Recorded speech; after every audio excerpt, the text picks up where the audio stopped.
지금 민수기는 계속해서 광야에서 이스라엘 백성들이 이동하는 이야기를 하고 있습니다. 광야에서 그 이스라엘 백성이 이동해 갈 때 그들에게 있어서는 공동생활, 200만이 함께 공동생활을 해야 됐기 때문에 규칙이 필요했습니다.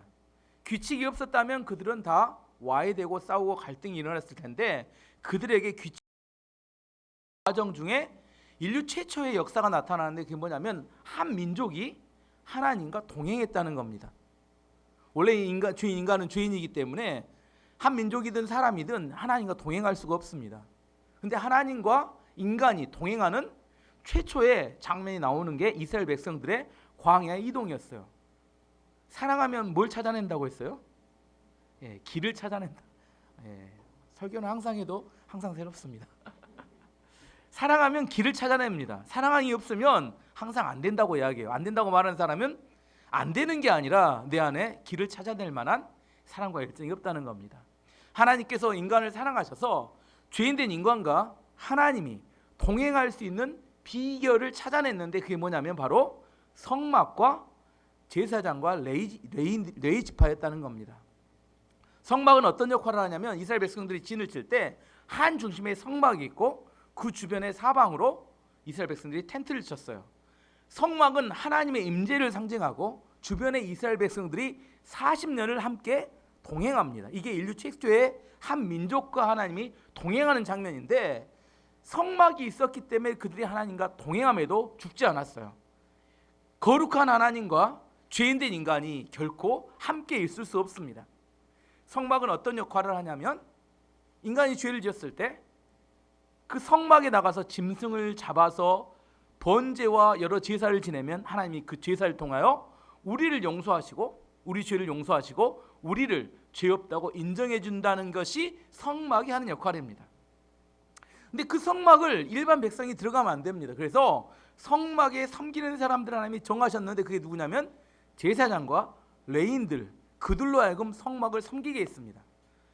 제사장과 레위인들은 어떤 역할을 하냐면 이스라엘 백성의 축복의 통로가 됩니다.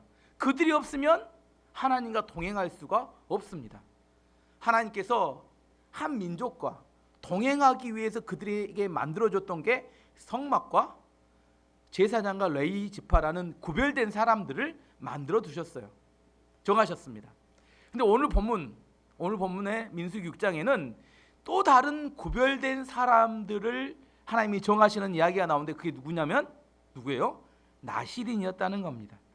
대부분 성경을 막 여러 번 읽은 사람은 나실인에 대한 이야기를 듣지만 이게 뭐야? 오늘 자세히 설명드리도록 하겠습니다. 나실인은 레위인들 말고 하나님께서 특별히 구별된 특별한 또 하나님의 구별된 하나님의 쓰시는 사람들이었습니다. 나실인은 레위인들과 좀 다르게 기한을 정해놨어요. 기한이 한 달이 될 수도 있고 1년이 될 수도 있고 평생이 될 수 있어요. 그것은 자기가 정합니다. 기한을 정해놓고 헌신합니다. 그래서 또 하나는 의무적이 아니에요. 자발적인 헌신자를 말합니다. 일단은 나실이라는 뜻, 이게 히브리어인데 나실이라는 단어가 명사가 어디서 나오냐면 나자르라는 동사에서 나옵니다. 나자르는 어디서 많이 들어보셨을 겁니다.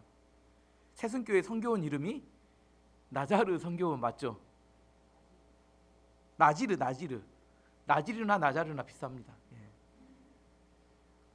이 나자르란 단어는 뜻이 무슨 말이냐면 구별되다, 분리되다라는 동사입니다. 이 단어에서 나온 게 나실인데 나실은 어떤 의미냐면 그래서 분리된 자, 구별된 자 이런 뜻입니다. 나지르 선교원 나오면 이렇게 구별되고 분리된 그런 사람이 되는 거예요. 이름 중에 요한, 마태, 모세 이런 애들이 사고 뭉치가 많아요. 이름만 그래 이름만. 어쨌든 나실인이란 어떤 사람이냐면 구별된 자, 분리된 자 이런 의미라는 겁니다. 나실인은 특별한 사람이나 어떤 이렇게 위대한 사람이 되는 게 아니라 보통 일반 사람들이 되는 거였습니다. 예를 들면 이게 정리를 해보면 이런 겁니다. 나실인은 하나님의 특별한 은혜를 받았어요. 그래서 자발적으로 어떤 자기가 기간을 정해놓고 하나님 앞에 구별되고 살기로 결정한 사람, 이게 나실인입니다. 몇 가지 특징이 있죠. 특별한 은혜를 받은 사람이 자발적이어야 합니다. 그리고 특별한 기간을 정해놓고 하나님 앞에 구별되게 살아가는 사람, 이게 나시린입니다. 제가 지금까지 이렇게 설명했으니까 이제 이스라엘 백성 중에서 구별되게 하나님께 쓰임받았던 두 종류의 사람들이 있었다는 거 알겠죠? 첫 번째는 누구예요? 레위인. 두 번째는 나시린. 이제 두 가지를 비교 한번 해보겠습니다. 레위인은 남자만 섬길 수 있었습니다. 레위인은 남자만. 근데 나시린은 남자든 여자든 다 나시린이 될 수 있었습니다. 그 말씀이 오늘 보면 2절 말씀에 나옵니다. 2절 말씀 보면 이스라엘 백성에게 전하여라. 남자든 여자든 특별한 맹세, 곧 나시린의 맹세를 해서 자기를 여호와께 헌신하기로 했다면 나시린은 남자고 여자고 다 될 수 있었습니다. 또한 레위인은 혈통적으로 정해져 있었어요. 누구 후손이어야 돼요? 레위의 후손, 레위 지파여야지만이 그들은 레위인이 될 수 있었습니다. 하지만 나시린은 어느 지파 사람이든지 자기가 자발적으로 되기를 원하면 될 수 있었습니다. 나시린은. 세 번째는 레위인은 몇 살부터 몇 살까지 섬겼습니까? 30살에서 50살 사이에 섬기죠. 하지만 나시린은 자기가 기간을 정한다고 했어요. 자기가 기간을 정하고 내가 은혜 받아서 하나님께 이런 기간 동안 내가 섬기겠습니다 하면 그때 섬기는 겁니다. 그러면 레위인과 나시린의 역할을 다시 한번 마지막 네 번째로 설명해 보면, 레위인들은 바다 위의 등불처럼 계속해서 빛을 비추어서 사람들로 하여금 하나님 앞에 섬길 수 있도록, 바른 삶을 살 수 있도록 비춰주는 그런 역할을 합니다. 하지만 나시린은 특별한 은혜를 받아서 어떤 특별한 하나님의 구원의 역사든지, 구원의 역사란 이스라엘의 나라를 구하든지 아니면 큰 부흥의 어떤 동력이 되는 그런 역할을 하든지 그러기 위해서 하나님 특별히 선택된 사람입니다.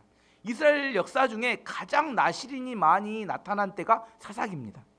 사사기의 대부분의 사사들은 나시린이었어요. 이해가 되시죠? 그러면 지금까지 나시린에 대한 설명했기 때문에 나시린의 대표적인 두 사람을 예를 들어보겠습니다. 한 명은 삼손, 한 명은 사무엘. 사무엘과 삼손은 나시린이었습니다. 이 사람들은 기간을 정한다고 했는데 기간이 평생 기간이 정해진 나시린이었어요. 이 사람들은 자기가 평생 정한 게 아니라 삼손은 하나님이 정하셨고 사무엘은 누가 정했어요?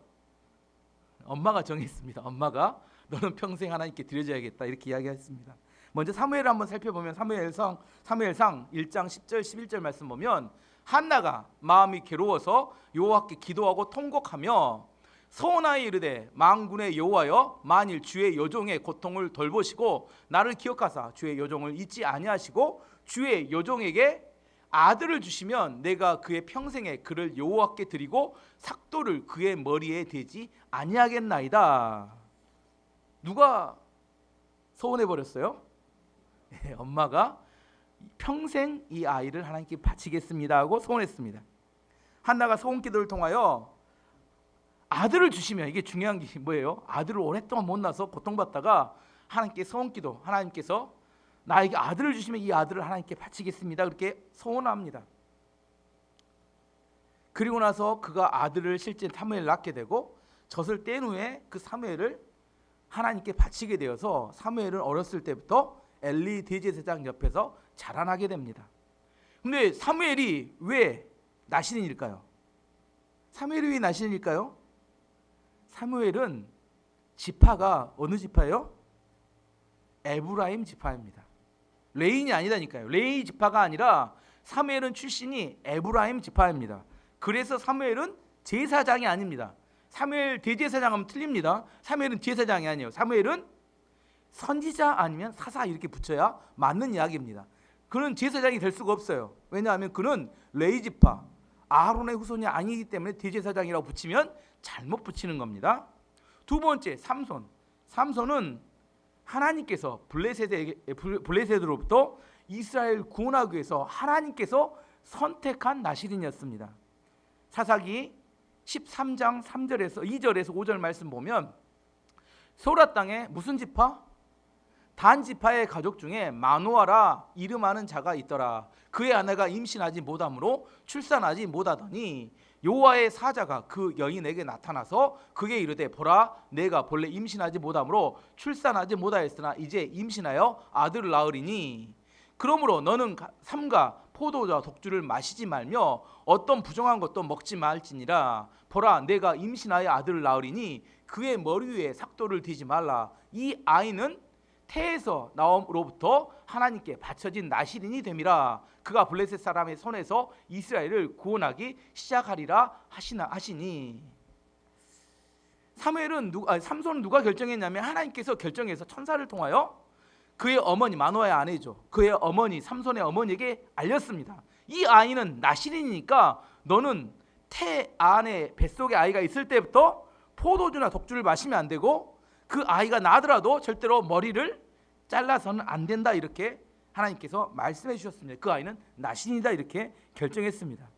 일반적으로 나실인은 자기가 자발적으로 하지만 삼손은 자기가 자발적으로 결정한 건 아니었던 것 같아요. 하나님께서 결정하셨습니다. 하지만 그가 나실인인 이유는 그는 단지파였기 때문입니다. 레이지파가 아니면 나실인이라니까요. 이게 중요한 게 사무엘과 삼손을 통해서 알 수 있듯이 나실인은 그들이 헌신하기 전에 하나님께서 그들에게 특별한 은혜를 주셨습니다. 둘 케이스 다 뭘 낳지 못했어요? 아들을 낳지 못하는 고통 중에서 그것을 통하여 아들을 낳게 함으로 어떻게 해요? 그들이 그 은혜의 자식을 바치게 되는 그런 헌신을 하게 됩니다. 이와 같이 다른 나실인들도 그들이 헌신하기 전에 하나님께 특별한 은혜를 받습니다. 그래서 자발적으로 나실인 헌신을 하게 되는 겁니다. 어떻게?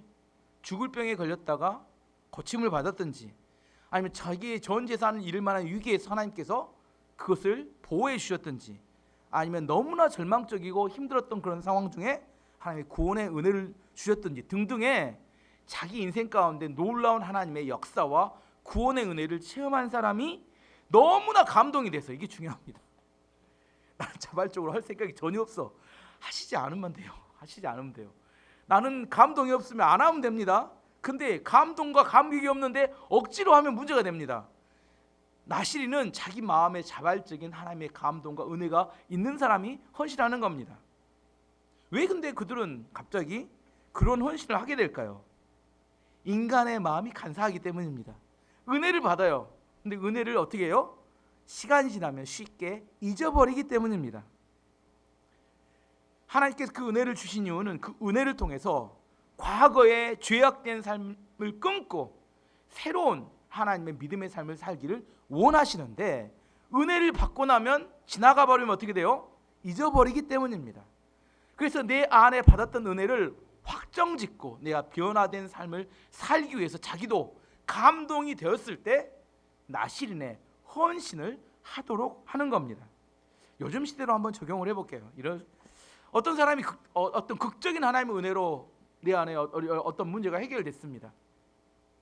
예를 들면 어떤 도박 중독이 있었던 사람이 기도원에 가서 금식 기도를 하는 중에 도박 중독이 끊어졌습니다. 그래서 그가 결단했습니다. 내가 금식 기도를 통하여 은혜를 받았으니까 뭐 한 10일 금식이든지 길게는 40일 될까요? 그건 잘 모르겠어요. 저는 금식을 별로 좋아하진 않는데 아무튼 자기가 그 금식을 통해 은혜 받은 사람이 어떤 40일 금식을 결단하고 왜 결단을 해요? 이미 문제는 해결됐는데 자기 안에 있는 은혜를 확정짓고 내가 변화된 삶에 대한 헌신하기 위해서 나실인의 헌신 사역 같은 걸 하는 겁니다. 다른 예들로 보면 내가 정말 위기 가운데 어려운 가운데 있었어요. 그래서 그 사람이 새벽 기도를 했어. 새벽 기도를 했는데 그 위기가 해결됐습니다. 그래서 그 사람이 일정 기간을 정해놓고 내가 하나님 앞에 새벽 기도를 결단하고 헌신하기로 결정하는 것, 이것도 나실인의 서약과 같은 것이 될 수 있습니다. 내 체질을 바꾼다는 겁니다. 이제는 내가 기도하는 사람으로 하나님께 살아가길 원합니다. 이렇게 바뀌는 걸 원합니다. 사업을 한다고 분주하게 주일 성수 못하고 막 이주저기 분주하게 뛰어다니다가 위기 가운데 빠졌는데 내가 주일 성수를 결정하고 하나님이 은혜를 주시면서 내 문제가 해결됐어요. 그래서 내가 이런 경우를 어떻게 해야 돼요? 평생 주일 성수를 결단하는 게 좋겠죠. 일정 기간 중에 결단하는 게 아니라 그런 경우도 될 수 있고 11조를 못했는데 경제적인 어려움이 왔을 때 하나님이 어떤 은혜를 주셔서 문제가 해결되며 내 안에 11조를 결단하는 그런 사건이든지 어떤 사람 안에 하나님이 특별한 은혜를 주셨을 때 그 은혜를 통하여 내 인생의 문제가 해결될 때 내 안에 그 은혜를 붙들기 위해서 내 확정된 은혜로 내 삶을 바꾸기 위해서 나실인의 서약과 같은 헌신을 자발적으로 하나님께 드리는 것이 필요할 때 그렇게 하는 것을 의미합니다. 인생을 살다 보니까 하나님의 지혜로 사는 게 가장 옳고 합당합니다. 하지만 우리가 다 그렇게 살지는 못해요. 그럼에도 불구하고 내가 하나님의 특별한 은혜를 주셨을 때 그것을 통해서 알게 된 깨닫게 된 지혜는 하나님께 헌신하는 게 가장 지혜롭다는 깨달음이 왔을 때 미리 헌신하는 것을 말합니다.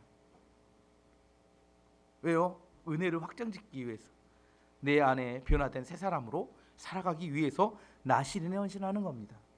그러면 나실인에게 있어서 의무가 있었어요. 나실인에 헌신을 했습니다. 세 가지 의무가 있었습니다.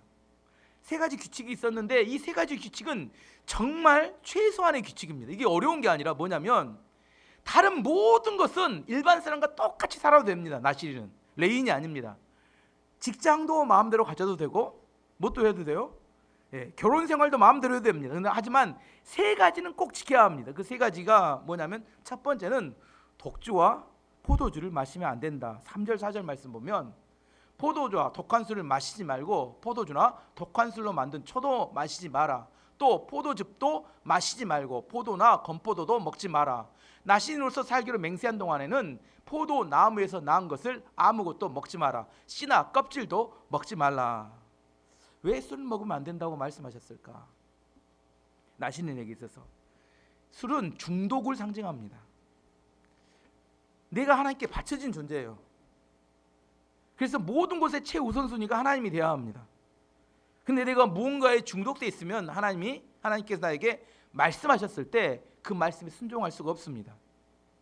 마약에 중독돼 있다든지 게임에 중독돼 있다든지 인터넷에 중독되든지 주식에 중독되든지 가상화폐에 중독되든지 축구에 중독되든지 골프 같은 운동에 중독되든지 아니면 여자분들은 드라마에 중독되든지 뭔가에 강력하게 중독되었을 때 문제는 하나님 앞에 말씀 앞에 순종하기가 어렵게 됩니다. 신약성경에 이걸 이렇게 표현합니다. 에베소서 5장 18절 말씀에 술 취하지 말라 있는 방탕한 것이니 오직 성령으로 충만함을 받으라. 술의 힘을 의지해서 살지 말라고 이야기합니다. 이야기는 무슨 말이냐면 내가 언제든지 하나님이 말씀하시면 그 말씀 앞에 순종할 것을 준비하며 살아가야 함을 의미하는 것을 말합니다. 나신으로 내가 살아간다는 것은 그 어떤 것에서 중독되면 안 되고 하나님이 내 인생의 최우선이라는 사실을 인정하며 살아가도록 하기 위해서 독주나 포도주는 안 된다고 말씀하신 겁니다. 두 번째는 머리카락을 자르면 안 된다고 이야기했어요. 5절 보면 나실인으로 살기로 맹세한 동안에는 머리털을 깎지 말라. 여호와께서 맹세한 특별한 기간이 끝날 때까지 그는 거룩해야 하므로 머리털이 자라도록 내버려 두어라. 뭐 어떻게 하라는 이야기예요? 이것은 장발을 유지해라 이 말이에요. 장발을 유지해라 이 이야기입니다. 왜 하나님께서 머리카락을 자르지 못하게 했을까? 조선시대 우리나라가 조선시대는 결혼하면 남자와 여자가 좀 달랐습니다. 남자는 어떻게 해요? 머리에다가 상투를 틀죠. 여자는 어떻게 해요? 머리에 비녀를 찌릅니다. 그러면 머리를 보고 저 사람 뭐예요? 임자 있는 사람이구나를 어떻게 알아요? 머리에 상투가 들었든지 비녀가 찔렸든지. 서양에서는 어떻게 했어요? 결혼하면 남자가 여자에게 반지를 끼워줍니다. 반지가 끼워진 여자는 뭐라고요? 주인이 있는 여자구나. 왜 반지를 빼세요? 예. 반지가 있는 여자는 주인이. 우리나라 조선에는 비녀가 찔려져 있으면 저 사람은 주인 있는 여자구나 이렇게 생각했다는 겁니다. 이스라엘 땅에는 문화가 뭐냐면 머리카락이 길다는 사실은 뭐냐면 하나님이 주인이시다는 사실을 드러내는 겁니다. 내가 알기 위해서가 아니라 나는 알아요. 근데 다른 사람에게 내가 하나님께 드려진 존재입니다라는 사실을 그래서 함부로 건드리지 마세요. 이것을 알리는 게 뭐예요? 그게 머리카락을 길게 하는 겁니다. 이 시대로 적용하면 뭘까요? 여러분 식사하실 때 직장에서 식사하실 때 아래 끈 묶고 식사하신가요? 기도하는 척 이렇게 기도하세요. 내가 요즘 병원에서 이렇게 그 양방 원장이 5명인데 5명 중에 저 말고 두 분의 크리스찬이 계세요. 한 분은 30초 이상을 기도를 하시더라고요. 저보다 훨씬 길게 합니다. 한 내과 원장님은 이렇게 손을 모으고 기도하세요. 그것도 길게 하세요. 이렇게 손을 모으고. 저 크리스찬입니다를 누구나 다 알 수 있도록. 식당에는 몇십 명 직원들이 같이 식사를 하는데 저는 이렇게 기도합니다. 저보다 두 분이 더 훨씬 길게 하세요. 기도는 뭐예요? 내가 하나님 믿는 하나님께 속한 사람이라는 사실을 분명히 드러내는 겁니다. 그렇게 안 하시면 회개하세요. 여러분 어디 가셔서 기도하시면 식사하실 때 내가 크리스찬입니다 못 하시니까 안 된가요? 자신이 없으신가요? 하시기 바랍니다. 이거 순종하세요. 이것부터 시작하는 겁니다. 두 번째는 뭐 하냐면 여러분 잘 하기 힘들면 여러분 사무실 책상에 성경책 올려놓으세요. 내가 하나님의 사람이라는 사실을 분명히 드러내시기 바랍니다. 그리고 분명한 것은 주일 성수하시면 됩니다. 주일날 우리가 나의 가야 될 곳이 반드시 있다는 사실을 알리면 되는 겁니다. 이게 머리카락 기르는 거하고 똑같은 효과를 하는 겁니다. 삼손의 힘의 근원은 어디 있었어요? 삼손의 힘의 근원이 어디 있었어요? 머리카락에 있었습니다. 머리카락에. 그는 다른 모든 것을 해도 힘을 빼앗을 수 없었어요. 근데 무엇을 하면 안 돼요? 머리카락을 자르면 안 됐어요. 이게 비밀이었어요. 드릴란가 고릴란가 하는 여자가 계속 유혹을 했습니다. 알려달라 알려달라 알려달라. 삼손이 계속 피하다가 결국 마지막에 여자의 유혹에 넘어가서 알려주죠. 결국 머리카락이 잘리자 온몸에 힘이 빠졌습니다. 왜냐하면 그것은 나신내 서약의 부분이었기 때문에 그가 꼭 지켰어야 되지만 지키지 못하였습니다. 세 번째는 시체를 가까이 하지 말라가 세 번째 규칙이었어요. 6절 7절 말씀 보면 나시린은 여호와께 맹세한 특별한 기간에는 시체를 가까이 하지 마라. 설사 그의 아버지나 어머니나 형제나 누이가 죽었다 하더라도 그들의 시체를 만지지 마라. 만약에 만지면 부정해질 것이다. 그가 하나님의 나신이라는 표가 그의 머리에 있기 때문이다. 그렇게 말합니다. 부모, 형제, 자매 평소에 그렇게 하라는 이야기가 아니라 내가 나신으로 헌신했다면 이런 전제가 있습니다. 일반적으로 이스라엘 백성들에게 시체는 일반인이나 나신이나 다 만지면 부정해지는 것이었습니다. 하지만 특별히 내가 하나님께 헌신되었다고 부름을 받았다고 생각하는 그 기간 동안에는 시체를 부모여도 만지지 말라고 하는 겁니다. 그 이야기는 무슨 말이냐면 나의 정체성이 분명히 무엇인지를 알라는 겁니다. 내가 시체를 만지지 말라. 하나님이 분명히 왜냐하면 성전에서 일을 해야 되기 때문에 그 구별된 사람들은. 기독교 신앙에는 세 종류의 신앙이 있습니다. 기독교 좀 어려운 이야기일 수 있지만 첫 번째는 자유주의, 두 번째는 근본주의, 세 번째는 복음주의. 이 세 가지가 있어요. 자유주의는 거의 이단에 가깝습니다. 성경에 뭐를 인정하지 않고 성경에 오류가 있다고 생각하기 때문에 우리가 생각하는 거하고 거리가 멉니다. 그래서 설명하지 않겠습니다. 자유주의는. 두 번째 근본주의. 근본주의는 자기들끼리만 모여서 신앙생활을 합니다. 세상에는 어떻게 그들은 생각하기를 세상에는 구원받기로 정해진 사람이 있고 세상에는 지옥에 갈기로 정해진 사람이 있다 이렇게 생각해요. 불신자들하고는 상종하면 안 된다. 이게 근본주의자들입니다.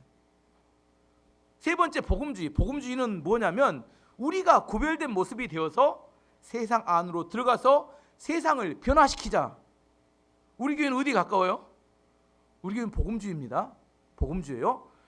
구별된 모습이 되어서 세상 안으로 들어가서 세상을 변화시키자. 이게 복음주의입니다. 그래서 복음주의에 3I가 있어요. 이게 복음주의의 정신인데 3I 한번 보여주세요.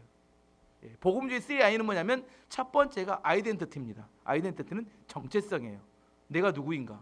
두 번째 인발브먼트입니다. 인발브먼트는 참여하는 겁니다. 참여하는 것. 세 번째는 인플루언스예요. 영향. 정체성, 참여, 영향 됐습니다. 하나씩 설명해 보면 정체성이란 뭐냐면 세상에 들어가기 전에 내가 누구인가에 대해서 분명한 정체성이 세워져야 합니다. 내가 누구인지 잘 몰라요. 근데 세상에 들어가면 어떻게 되냐면 세상을 복음화시키는 게 아니라 세상에 물들어서 내가 세속화돼 버립니다. 왜 자꾸 세상에만 가면 내가 세상을 따라가느냐? 내가 누구인지에 대한 분명한 정체성이 없기 때문입니다. 내가 누구인가? 내가 누구예요? 하나님께 선택받은 하나님의 자녀라는 분명한 정체성이 세워지기 전까지는 구별되어서 따로 분리되어서 훈련받아야 합니다. 주로 어디서 훈련받을까요? 광야에서 훈련받습니다. 그래서 이스라엘 백성이 40년 동안 광야에서 너희는 내 백성이라는 사실에 대해서 집중적으로 훈련시키는, 먹는 걸 통해서, 그들이 살아가는 걸 통해서 훈련시키는 과정이 내가 누구인가 합니다. 아이덴티티, 분명히 내가 정체성이 분명해져야 합니다. 여러분, 아이가 내가 아직 누구인가에 대해서 분명해지지 않으면 세상에 나갈 때는 아닙니다. 하나님 앞에 훈련받아야 합니다. 훈련받지 않은 채로 나가니까 세상에 영향을 받는 겁니다. 두 번째는 인발먼트, 참여입니다. 참여. 내가 누군지가 분명해졌으면 세상 안으로 들어가야 합니다. 근데 여기서 근본주의자들 이야기해요. 근본주의자들은 세상 안으로 들어가지 않고 자기들끼리만 모여서 뭐예요? 세상은 썩었고 세상은 문제가 있고 세상은 심판받아야 마땅하다고 비판만 하는 사람들이 근본주의자들입니다. 내가 누구인지가 분명해진 다음에 뭐 해야 하냐면 세상과 접촉점을 늘려야 합니다. 세상 안으로 들어가야 합니다. 들어가서 그들과 함께 해야 합니다. 이 시대 교회 성도들과 교회가 전도를 못하는 이유는 뭐냐면 불신자들을 만나는 걸 피하기 때문입니다. 다 뭘로 시작해버려요? 믿는 사람들끼리 모여서 몰려다닙니다. 전도할 교회가 없어요. 왜 전도를 못하느냐면 내가 세상 안으로 들어가지 않기 때문입니다. 그 다음에 들어간 다음에 어떻게 할까요? 세 번째 영향력인데 세상 안에 들어갔어요. 그럼 어떻게 해야 될까요? 이제 하나의 미랄이 되어서 죽어지면서 영향을 미치는 겁니다. 예수님 예를 들어보겠습니다. 예수님은 천국에 있으면 너무 좋으세요. 천국은 너무 행복한 곳입니다. 하지만 죄인들이 많은 이 땅에 오셨습니다. 이 땅에 오셔서 어떻게 하셨어요? 십자가를 지시고 죽으심으로 우리를 구원할 만한 조건을 만드셨습니다. 이게 하나의 미랄이 세상에 들어가서 죽어질 때 나타나는 구원의 역사를 말합니다. 우리가 세상 안에 들어가면 어떻게 해야 돼요? 우리가 하나의 미랄에 대해서 죽어야 그곳에 구원의 열매가 맺히는 겁니다. 복음주의란 이 세 가지를 말합니다. 이거 우리에게 있어서 이게 방향이자 목적입니다. 내가 분명해져야 합니다. 내가 누군지 알아야 돼요. 알기 전에 나가면 안 됩니다. 죽습니다. 여러분 나가면 바로 이렇게 악한 마귀가 여러분 다 이렇게 기다리고 있습니다. 내가 누구인지 분명해진 다음에 그 다음에 세상 안에 들어가야 되고 세상에 들어간 다음에 내가 그들에게 영향을 미치는 그런 존재가 되어야 합니다. 그럼 나실이라는 단계는 어떤 단계일까요? 내가 누구인지를 분명히 하는 과정이 나실인의 과정입니다. 내가 하나님께 헌신된 존재라는 사실을 깨달아가는 걸 말합니다. 자, 세 가지 잊어버리니까 나실이는 세 가지 근기사항, 다른 건 다 되는데 세 가지는 안 됩니다. 첫 번째는 술 마시면 안 됩니다. 왜? 이것은 중독을 의미합니다. 하나님이 최우선이고 나머지는 부차적이지만 버려서 되는 건 아니지만 부차적입니다. 두 번째는 머리카락을 자르면 안 됩니다. 다른 사람에게 내가 나실이라는 사실을 분명히 알 수 있도록 보여줘야 합니다.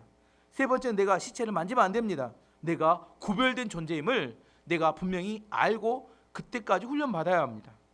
그러면 나실인의 언약을 어기면 어떻게 될 것인가? 이 세 가지 언약이 있었는데 이 세 가지를 어기면 모른 척하고 넘어가면 안 된다고 성경은 말합니다. 9절에서 12절까지 말씀을 읽어보면 만약에 어떤 사람이 그의 곁에서 갑자기 죽어, 어떤 사람이 내 안에 안 만지라겠는데 갑자기 죽어버렸어요. 어쩔 수 없이 여호와께 헌신된 그의 머리카락을 더럽혔다면, 시체를 만져서 더럽혔다면 몸을 깨끗하게 하는 날인 7일 뒤에 머리를 모두 깎아라. 어떻게 해요? 우리 머리 깎으면 안 되잖아요. 장발해야 되는데 내가 더러워졌어요. 그 어떤 규정을 어기게 되면 일단 머리를 싹 밀어야 합니다.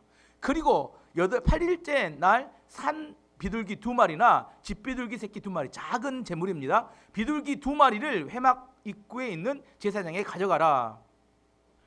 제사장은 그 가운데 한 마리를 죄 씻는 제물인 속죄 제물로 바치고 나머지 한 마리는 태워드리는 제물인 본 제물로 바치라. 그렇게 해서 죄 씻는 예식을 행하여라. 그가 시체를 가까이 했기 때문에 죄가 있느니라. 바로 그날 그는 자기 머리를 거룩히 구별하기로 다시 맹세하여라.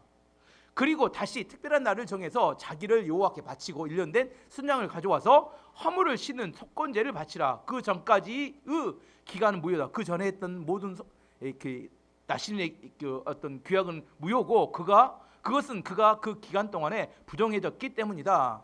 내가 10일을 정했어요. 근데 7일을 하고 부정해졌으면 그 7일은 무효가 되고 다시 기간을 또 정해야 된다. 이렇게 이야기하는 겁니다. 내가 만지려고 해서 만진 게 아닌데 어쩔 수 없이 시체를 만졌을 때 규정이 어겨졌을 때 어떻게 할 것인가에 대한 이야기입니다. 어떻게 하라고요?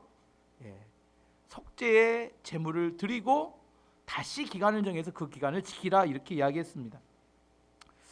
이게 어떻게 적용할 수 있냐면 교회에서 은혜라는 이름으로 아무렇게나 해도 괜찮다고 생각하는 생각은 잘못된 겁니다. 교회에서 은혜로 합시다. 이게 무슨 말일까요? 은혜로 합시다. 대충 합시다나 마음대로도 된다 이런 의미라면 이게 잘못된 생각이라는 그 사실을 알아야 합니다. 우리가 잘못한 경우에 어떻게 해야 돼요? 잘못한 경우에 용서를 구하면 됩니다. 하나님 우리를 얼마든지 용서해 주십니다. 하지만 회개하지 않거나 용서를 안 한다면 하나님의 은혜를 무시하는 것이 됩니다. 예를 들면 예수님께서 우리를 너무너무 사랑하세요. 그래서 우리를 위해서 구원하시기 위해서 십자가에서 자기 목숨을 바쳐서 십자가를 지셨습니다. 예수님의 십자가는 어느 누구나 다 구원받을 수 있는 능력이 있습니다. 문제는 뭐냐면 그 십자가를 내가 믿음으로 받아들이고 내 죄를 용서함을 구해야 합니다. 하지만 예수님의 십자가는 누구나 다 용서할 수 있기 때문에 아무도 회개하지 않고 아무도 내 예수 그리스도를 받아들이지 않아도 용서받을 수 있다. 이건 잘못된 겁니다. 예수 그 십자가의 은혜를 내가 받아들이고 용서를 구하는 사람은 용서받을 수 있어요. 그 어떤 죄든지 누구나. 하지만 예수님의 십자가를 알아요. 하지만 내가 회개하지 않고 예수님의 십자가의 능력을 받아들이지 않는 것은 십자가의 은혜를 무시하는 겁니다. 구원받을 수 없습니다. 은혜도 받을 수 없습니다. 은혜라는 이름으로 십자가를 무시할 수 있다는 사실을 알아야 합니다. 중요한 것은 우리가 그 은혜를 알기 때문에 그 은혜를 받아들이고 회개하고 내 안에 나아가면 됩니다. 어떤 죄를 가진 사람도 회개하면 용서함을 받을 수 있어요. 하지만 그 용서를 구하지 않는다면 용서 못 받습니다. 그 사람이 은혜가 없는 게 아니라 그 사람이 십자가를 무시했기 때문입니다. 작은 죄를 지었음에도 불구하고 내가 회개해야 되는 이유는 회개하게 될 때 우리는 죄에 대해서 두려움을 갖고 죄를 짓지 않게 됩니다. 하나님과의 인격적인 관계를 계속하는데 우리가 죄를 짓지 못해요. 계속 인격적인 관계 안에서 거룩한 하나님을 만나게 되면. 하지만 내가 그 죄를 계속 반복해서 짓는 이유는 하나님의 인격적인 관계에서 벗어나 있기 때문입니다. 작은 죄일지라도 내가 죄를 지면 어떻게 하면 돼요? 회개하면 됩니다. 아무것도 아니에요. 회개하고 용서를 구하면 용서받습니다. 하지만 그것을 덮어두게 되면 문제가 커집니다.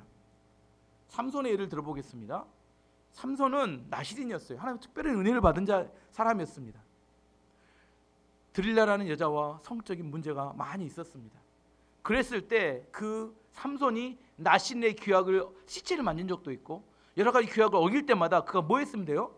작은 회개를 반복했으면 그가 큰 죄를 빠지지 않을 가능성이 높았습니다. 하지만 그런 것들을 다 무시했습니다.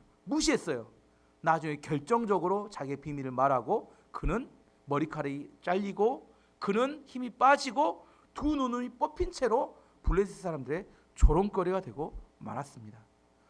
그런 큰 죄의 그런 결과가 나타나기 이전에 뭐가 있었냐면 회개를 하지 않았기 때문에 그게 점점점 커지고 그는 그 인생이 망가지게 되는 이유가 된 겁니다. 중요한 이야기는 뭐냐면 잘못하면 뭐 하면 돼요? 회개하면 됩니다. 어렵지 않아요. 회개하면 다 용서해 주시겠다고 약속했어요. 근데 문제는 뭐냐면 회개를 안 하는 게 문제다 사실 알아야 돼요. 회개 안 하고 뭐 하라고 이야기해요? 은혜로 합시다. 은혜로 합시다. 맞지 않습니다. 이게 잘못했을 때 회개하라 그렇게 말씀하시는 거고 이제 나시린의 기간이 10일이라면 10일, 한 달이라면 다 끝났어요. 다 끝나면 어떻게 할 것인가에 대한 이야기도 이야기합니다. 시작도 중요하지만 끝내는 건 더 중요합니다. 이 인생에서 매듭을 짓는 거 정말 중요합니다. 나시린의 기간이 끝났어요. 그러면 하나님께 감사와 여러 가지 제사를 드리라고 말합니다. 왜냐하면 우리 인생의 생각을 그렇습니다. 시작도 내 마음대로 시작하고 끝도 내 마음대로 끝낼 것이다. 절대로 그렇지 않습니다. 제가 인생을 살아보면 내가 계획한 대로 시작과 끝이 잘 이루어지는 경우는 10번 중 1번 정도 되고 10번 중 9번은 내 계획대로 잘 되지 않습니다. 내 계획대로 잘 마무리되었다는 것은 그 안에는 보이지 않지만 하나님의 엄청난 은혜가 부어졌기 때문에 그 기간을 잘 마칠 때가 많아요. 아닌가요? 저는 그렇더라고요. 제 계획대로 되지 않습니다. 근데 계획대로 나신의 기간이 잘 마쳤습니다. 그러면 그게 너무너무 감사한 겁니다. 그래서 감사의 제사를 드리는 경우가 필요하다는 겁니다. 대부분의 일은 변경된다니까요. 어떻게 나신의 해제 의식을 드렸는지 살펴보면 13절에 15절 말씀 보면 나신의 규례는 이러하다.